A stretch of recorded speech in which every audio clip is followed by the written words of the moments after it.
if you want to sprint as fast as possible, then you need to apply large amounts of force, orient those forces properly, and apply those forces in short amounts of time. Now, in discussions around vertical force versus horizontal force production, I think a lot of people miss some important points. So today we're going to talk about these forces, how they're important for sprinting, and if you need to follow up and learn more, you can check out the article that's linked below where I go into more depth, list studies you can, look at and all that. So when we think about vertical and horizontal force, I think one of the reasons why most people will say that vertical force production is, the holy grail or it's the most important thing for sprinting is because there's some research that shows that the athletes who run the fastest are applying the most force to the ground, generally speaking. It's not that they're swinging their legs much faster than anybody else, but they're applying more force to the ground. So this was a study by Peter Weyand. It was done years ago. But it pointed to the importance of applying large amounts of vertical force during maximal velocity if you want to run fast. Another thing that people will look at with vertical force production is, say you were to look at a graph of force production during acceleration.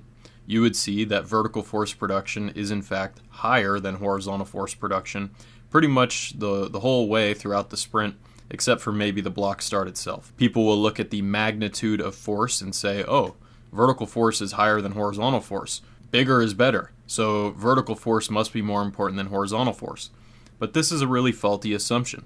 If you think about, you were running in place or doing an A-skip in place or something like that, and you were to do that on a force plate, what would you see? You would see a lot of vertical force and no horizontal force production. What else would you see? Zero horizontal movement of the body.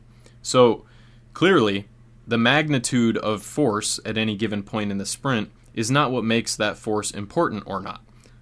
How you determine whether something is important or not is to look at what is the difference between faster and slower sprinters. And when we do that, what we actually see is that the main difference between faster and slower sprinters is that faster sprinters will apply force in a better manner, meaning they will apply a larger proportion of the total force that they produce each step throughout acceleration.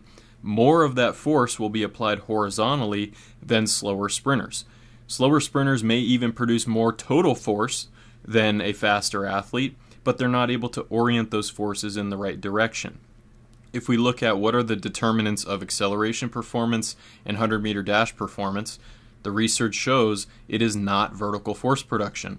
The determinant of, or at least, the most important force-related characteristics that allow people to accelerate fast and run fast 100-meter times are, for example, the ratio of force. So the ratio of force is the proportion of the total force that you produce, how much of that force is oriented horizontally. The ratio of force is higher in elite sprinters than sub-elite sprinters, which means that, like I just said, elite sprinters are able to apply force horizontally in a better way than slower sprinters. So if we really want to run fast, then we need to be able to apply force horizontally throughout acceleration. Now, does that mean that vertical force production is completely unimportant to acceleration? Well, no, of course not. We always have to support our body weight, and this is one reason why vertical force production is higher throughout the sprint, because gravity is always pulling us down to the ground, and it's the strongest force that we have to overcome in sprinting. So in acceleration, vertical force plays a supportive role, literally and sort of figuratively speaking. You have to apply vertical force to support your body, otherwise you're just going to crash into the ground and not run any faster. But the vertical force production is not what makes us run fast. It just allows us to then apply horizontal force, and the application of horizontal force in the right time frame is what makes us accelerate and is what makes us run faster. As long as you can produce a net positive horizontal force, meaning that the horizontal propulsive forces you apply into the ground are greater than the horizontal braking forces you're experiencing each step, you will continue to accelerate. As you get to faster speeds, this becomes harder and harder to do because you don't have as much time on the ground is moving faster under you, and it's hard to apply large forces at high velocities in a horizontal direction. So fast sprinters are better able at doing that, or they're better at doing that, so they are able to continue to accelerate deeper into the sprint because they can apply horizontal forces at high velocities. Now, are those forces high? No. At top speed, an elite sprinter, or just before top speed, I should say, an elite sprinter might be producing 240 newtons of force. That's only 50 pounds of force production or something like that. So it's not a high amount of force, but the difference between the slower and the faster sprinters is that ability. Now, one more thing on the concept of, magnitudes of force. One of the reasons why people will say that horizontal force production is unimportant is because the net horizontal force production at top speed is zero. But that's just by definition, because at top speed, you're no longer accelerating. And because of that, or rather, the reason you're not accelerating anymore is because horizontal braking forces and horizontal propulsive forces equal each other. So you're no longer accelerating because your propulsive forces in a horizontal direction are not higher than your braking forces.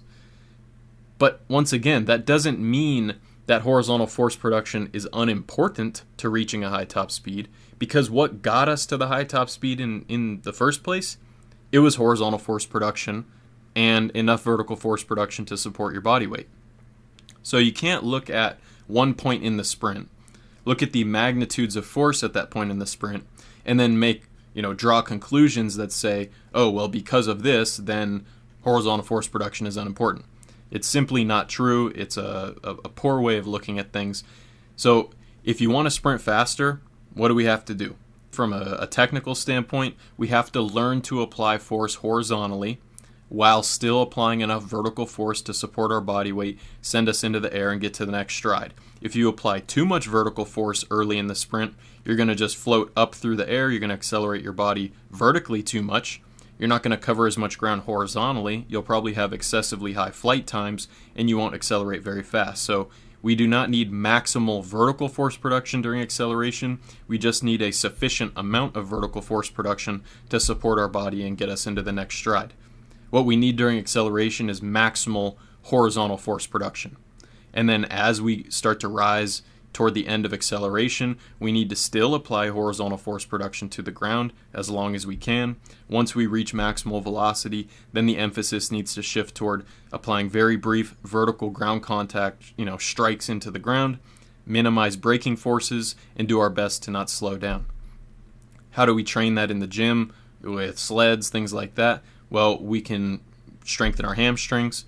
We can improve rate of force production or rate of force development in the hamstrings and glutes, in the calves, all the muscles that help us propel ourselves forward down the track. Those are things that we can do. So we have to combine the skill development side of things, improving your ability to apply horizontal force into the ground, improve your capability to do that by strengthening yourself in the gym, do exercises like bounding, sled pulls, and other exercises that emphasize horizontal force production with some vertical force production component. And then if we want to be better able at maintaining our top speed and minimizing deceleration, that's where getting really strong in certain positions is important. That's where having a really high vertical force production capability comes into play. So we need to develop both of these qualities, the ability to apply horizontal force, the strength to do it, the ability to do it at high speeds.